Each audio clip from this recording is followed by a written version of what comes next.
So, thank you all for coming tonight for our, I guess it's called our mid-year soiree, if you will, mid-season mix. So there you go, the official title. And I want to first acknowledge Lagunitas Brewing Company for providing this awesome space. Thank you so much. This is really amazing. And if you look up at these beams, it's pretty incredible. I think, if I'm not mistaken, these are definitely some old growth lumber beams in here that clearly came out a few years back. And you can't find those things anymore. So it's really cool to be in a building where, you know, they've retrofitted the building, but they left the original beams in here. And hopefully some of the trees that we're planting today will grow that big in the future. So I also want to thank everybody for coming tonight, mostly volunteers here today. And it's just great to have a group of people who are so committed to their communities and their neighborhoods and really doing positive work for the environment and for the planet. And so let's give ourselves a round of applause right now. For all of your hard work, especially with the snow and the rain recently. Having you guys show up and help us out is it's just a really positive thing for the communities, and it makes a difference. Makes a difference every single day. It makes a difference for the future, and it makes a difference for our kids and their kids. So we really appreciate it. The Earth really appreciates it. I do want to acknowledge some of our board members who are here today. Could our board members please stand up and be acknowledged? Who are also volunteers, by the way. I see Amy here, John right here. We're taking for granted they are volunteers, and we've got a really fantastic board. We've got a lot of things on the horizon coming up that you'll hear about down the road. But they've been just doing a fantastic job keeping our organization alive and solvent and going in the right direction. I also want to acknowledge our staff. Can our staff raise your hands, please? Stand up and do that.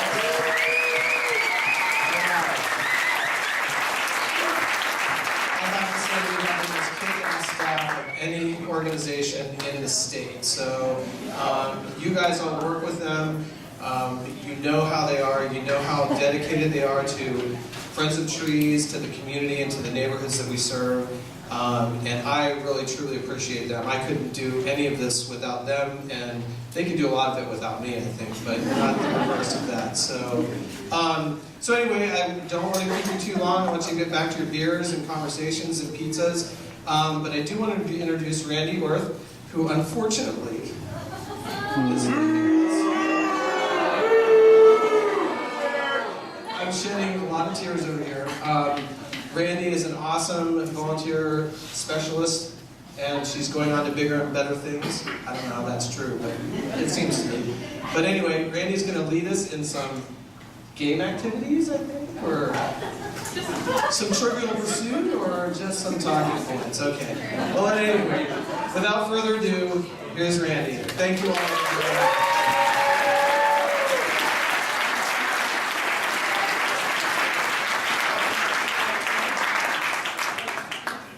Booing, really? Oh my gosh. I understand. Thank you, Matthew. You'll have to forgive me first. I got my golden clipboard. It makes me feel comfortable when I'm up on stage. And my little scribble notes. All right. Welcome, everybody. It's great to see you. This is an incredible crowd. Thank you so much for being here. It's so good to see you. We're happy you're here. I'm happy you're drinking. I'm happy you're eating. I'm happy you're talking. And maybe eventually we'll play games. I know that the sorry board is out. Yeah! Nice job, guys. I didn't even plan that. That's perfect. Okay, so first, I know Scott, once again, Lagunitas, thank you so much for having us tonight. The beer is delicious. Thank you so very much. I also want to thank Two Towns Cider for their donation of delicious cider tonight. Any cider drinkers in here? Woo! I got a picture back there. Nice. And also to Sizzle Pie for donating all the pizza in the back. You guys have it?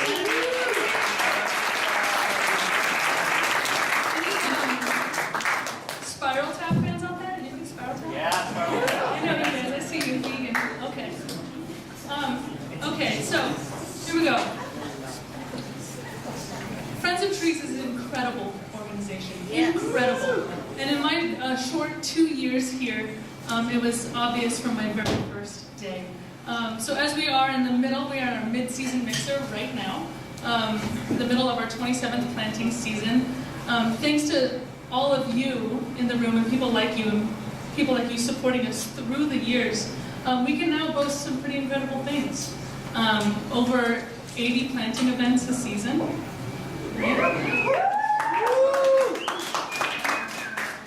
Over 6,000 volunteers engaged in a year. What else did I write down? Tens of thousands of trees. I say that because we don't know where we're going to land this year, but last year we had something over 55,000 trees and shrubs planted across our region. No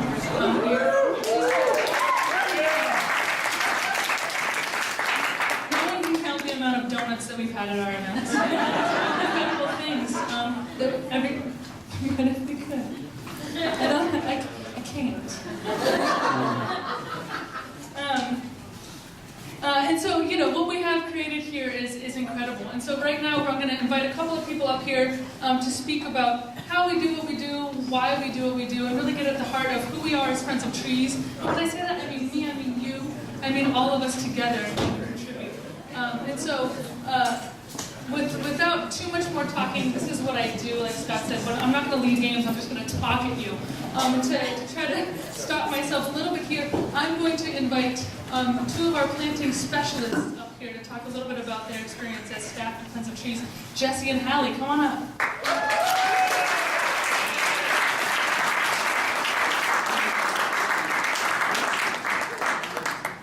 So we as Friends of Trees staff, we like to think of ourselves as a hardworking bunch and a group of people that is very passionate about what we do, but we're also all a little, well, how do I say this?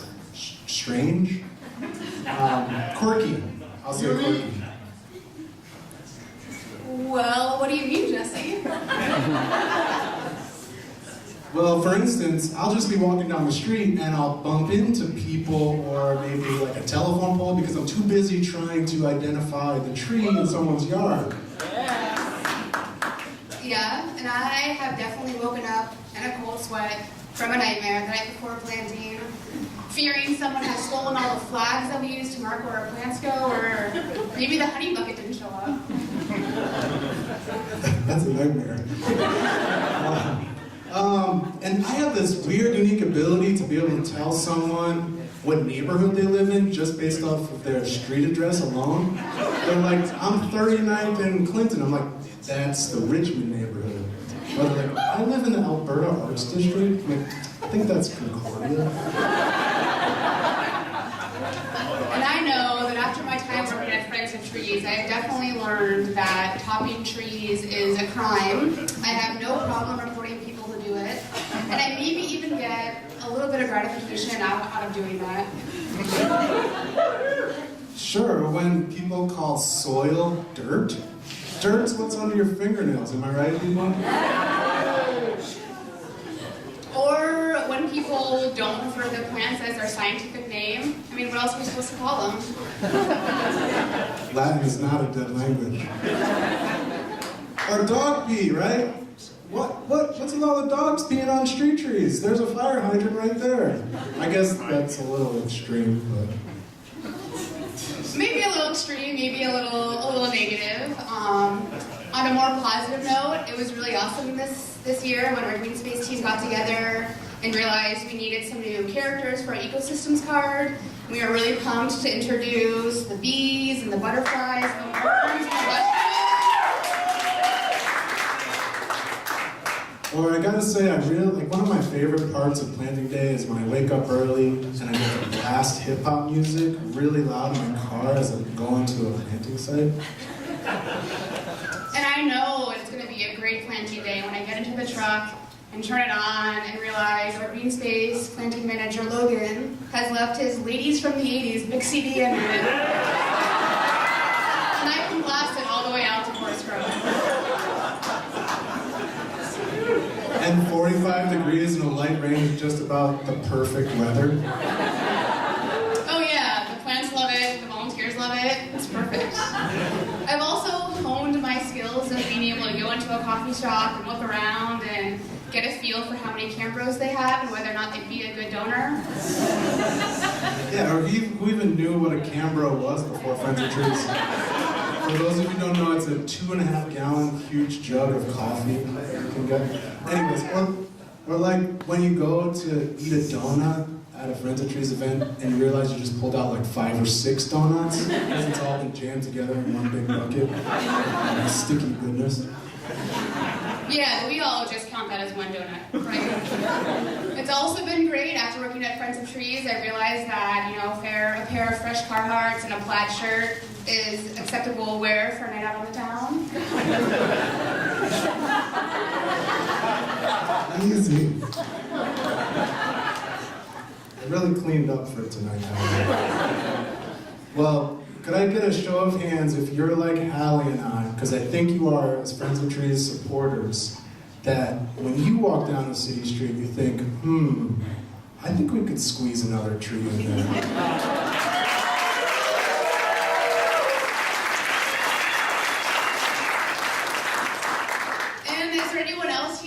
Friends won't go hiking with them anymore in natural areas because you always make them stop to pull the invasives. Okay, great. Well, I guess that makes all of you just as strange or quirky as us. So that's what makes us the friends of Trees. So thank you.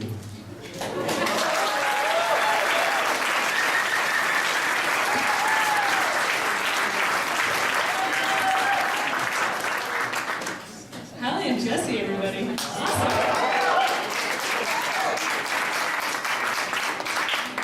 So obviously, we love what we do, and we couldn't do what we do without all of you, accidental poet.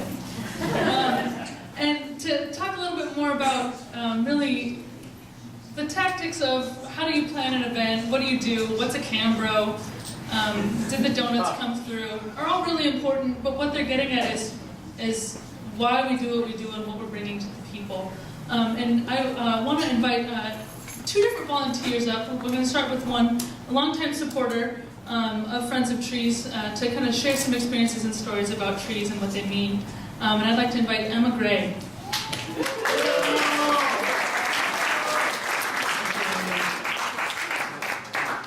Really excited to see so many people here. So I was asked to share my volunteer story. And I know some of you have heard this before, but I think it's a good one. It's not as funny as Jesse and Hallie's, but it ends on a good note, so here we go. In August of 2007, I lost my younger brother, my only sibling, to a heroin overdose. And we were gifted some trees. The certificate came in the mail and it said that Friends of Trees was going to plant a grove of trees for my brother, who, by the way, loved the outdoors. We had had his service outside in a park, and it just felt to me like there wasn't anything that anybody could have given us that would have been more meaningful than those trees. And I had worked for Senator Ron Wyden a few years earlier in DC, so I knew of Friends of Trees, but I really didn't know anything about the work that you guys sitting here and all of the staff did. And so that day, I was just overwhelmed by the thoughtfulness of that person and the appropriateness of that gift.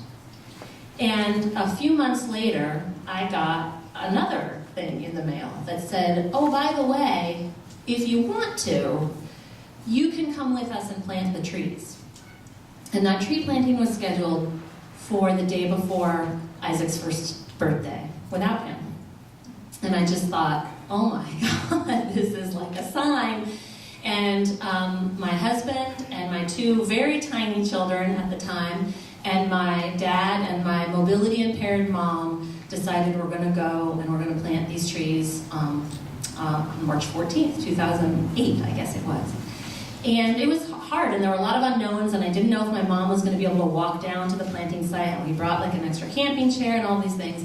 And we got there, and the planting was at the Tualatin Valley Wildlife Refuge, and there were so many people. Like, I don't know, I don't want to over-exaggerate a crowd size, but I felt like there were 1,000 people on this planting. And that's a big planting. There was not much white space. And I got even more worried, like, oh, this isn't going to be very meaningful, and there's 1,000 people here, and are we really going to be able to plant Isaac's Grove, and what does that mean? And I don't know how it happened.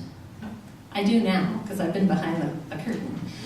But somehow Friends of Trees managed to take a huge, huge number of volunteers and somehow allow each and every one of us the opportunity to honor the reason we were there, whether it was grief or celebration.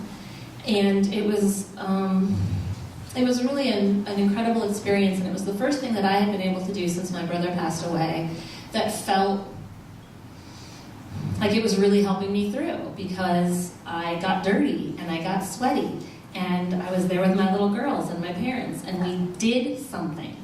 We planted a plant in the ground, and that plant is growing, and I can go to a place and I actually have no idea which ones are the trees we planted.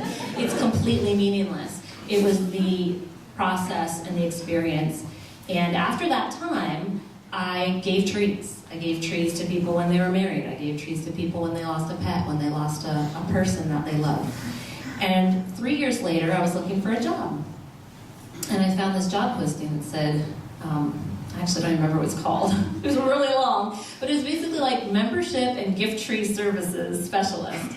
And I just was overwhelmed by this incredible insistence that that was my job. And poor Scott, I came in and I basically said, you have to hire me for this job. This is my job. And he did. And it was an amazing few years that I had the opportunity to work with these staff that have been recognized tonight. And truly, it is not an exaggeration to say that these people feel to me like family. And it's an amazing organization, and as a volunteer, I have never, and I've come back to volunteer many times since, just as a civilian. I am telling you, and you already know this, there is no nonprofit in this town, not a one, that treats volunteers and values your time and takes your gifts as seriously and respects them like Friends of Trees.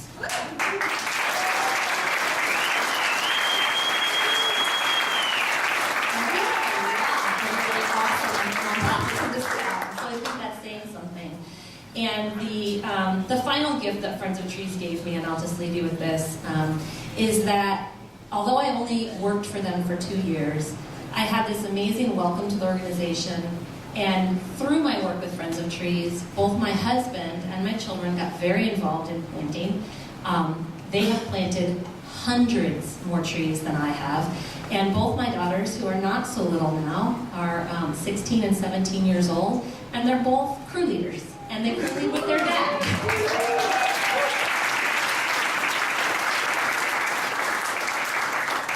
And you probably know them better than me, because they are out planting every weekend and I'm not. But thank you for asking me to come and tell my story today.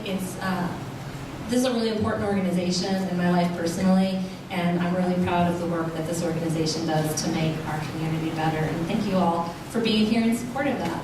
Thank you.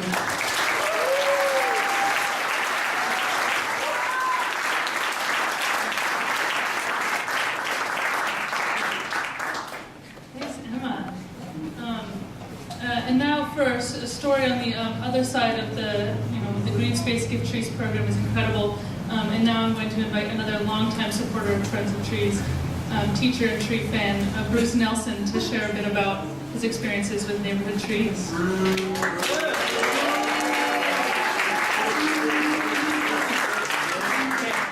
must confess, I think this is the first time I've ever been to this particular event with Friends of Trees, so it's a pleasure to be here. I want to tell a story that I've told at many crew leader trainings for the street tree or neighborhood tree program. So, but I have some add-ons to the story for those of you who've heard it more than once and can tell it as well as I can. So the story is about when you're a crew leader you never know what lies at the next house. You never know who's there or who's not there. You don't know what that planting strip is going to be like. If it's dug, if you're going to have to dig the hole, you don't know. But you know what your task is, you know you're supposed to look like you know what you're doing. You're a steward, an emissary of Friends of Trees, and you help the organization grow. So many years ago, the number of years I had forgotten, but I found out later, and I'll tell you that later. But it was towards the end of the planting, and it was in what I thought was the Woodstock neighborhood, but I may be off on that. Jesse could probably tell me exactly what neighborhood it was. So it was towards the end of the planting, and the crews often get a little tired because you often have people in your crew who are not necessarily accustomed to physical work. Hopefully they are dressed for it. So we pull up to a house, and I think we walked there because the houses were pretty close together and the truck drivers nearby. We pull up to the house, and I'm tired. You know, it's probably, it used to be that crews did about 15 trees. I'm happy that they've cut it down to about 10, but it used to be a little bigger haul, I would say. So we pull up to a house, I go to the door, and I'm in, I don't know if you can imagine this, I'm in orange rain gear, and I go up to the door and I knock on the door. Hi, we're from Friends of Trees, we come here to plant your tree. And so I say, okay, thank you. And I walk back out. And then when I get, by now the crew knows the technique. They're already checking the depth of the hole. They've got the trees in the right location. And they've divided themselves into two groups. And they're going to town. So then people start coming out of the house.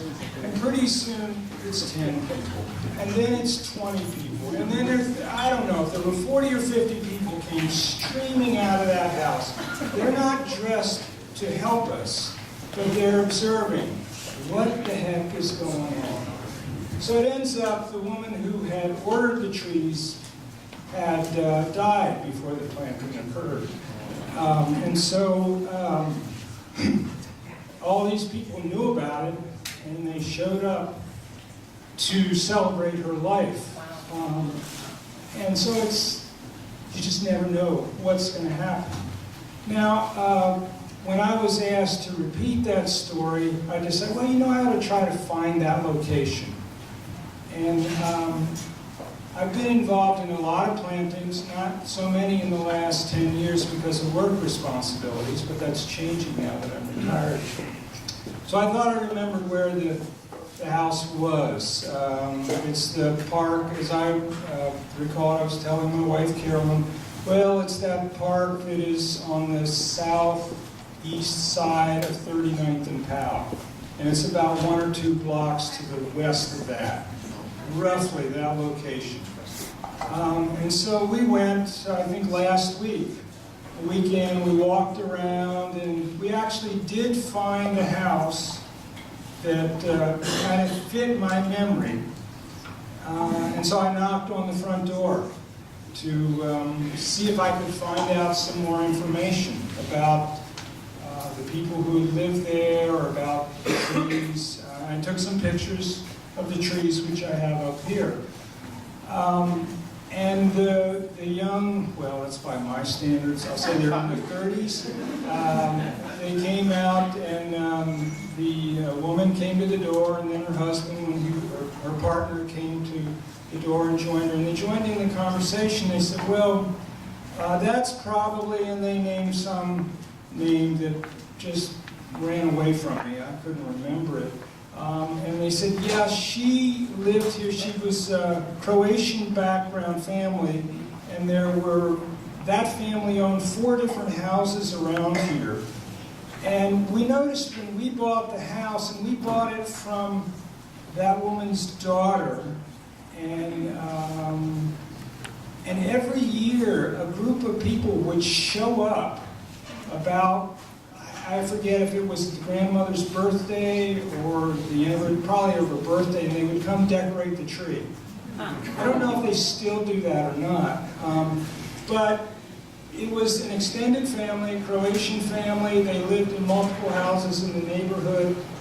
They were undoubtedly the people who were streaming out of the house. And then I called up Friends of Trees to ask, well, it'd be nice to know when that year was, because frankly, the years are blending together right now. I wasn't clear. I thought it was about 10 years ago, but these are paper bark maples. They're pretty slow growing, and those trees have really grown well if they were 10 years, only 10 years in the ground. It ends up they were planted in 1997, approximately 20 years ago. And so it's, I have pictures of them up here, and they're probably 25 feet tall now. Fairly narrow planting strip, I'd say 5 feet wide, something like that. Really healthy trees. And it's amazing if you can remember where you planted and go back and just look at the transformation that you've helped bring about. And then remember the gifts that you're giving to so many other people. Thank you.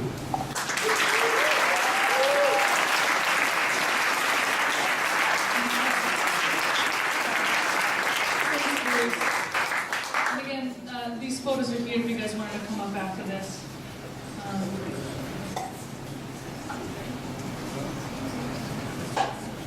So there's a lot to say about the work that Friends of Trees has done and the work that Friends of Trees will do.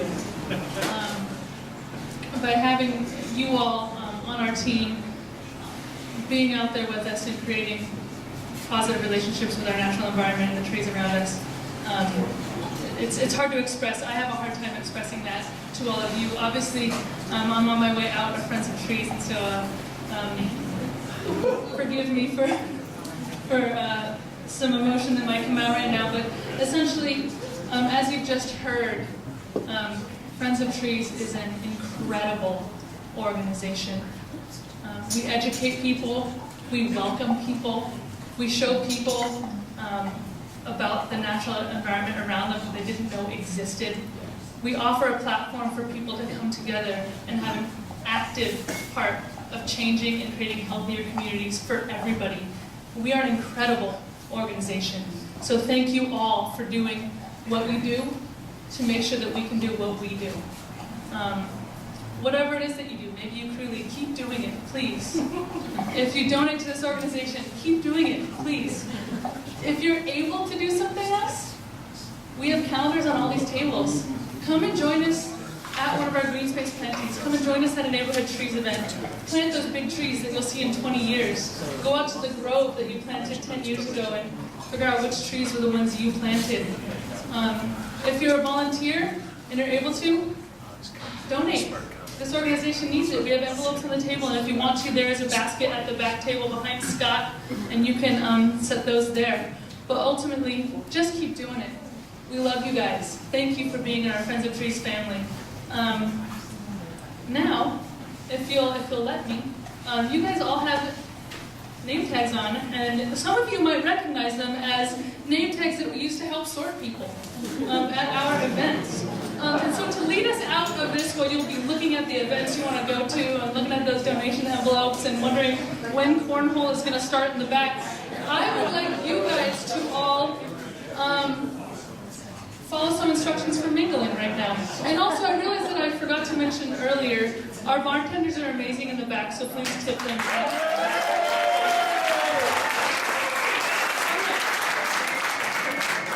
Here's what we're gonna do. Check out your name tag. I don't have one on. Don't follow me. Look down at your name tag and see what color shape you have. We have some red flowers, we have purple mountains, we have green trees, and we have yellow babies. Pollinators. So before crowds, before you get too loud, here's what I want you to do. Find somebody with a name tag different than yours that you don't know. And have a conversation. Introduce yourself and answer this question before you head off to your games and your beer and your food. Why did you get involved with Friends of Trees? Go introduce yourself to somebody. Why did you get involved?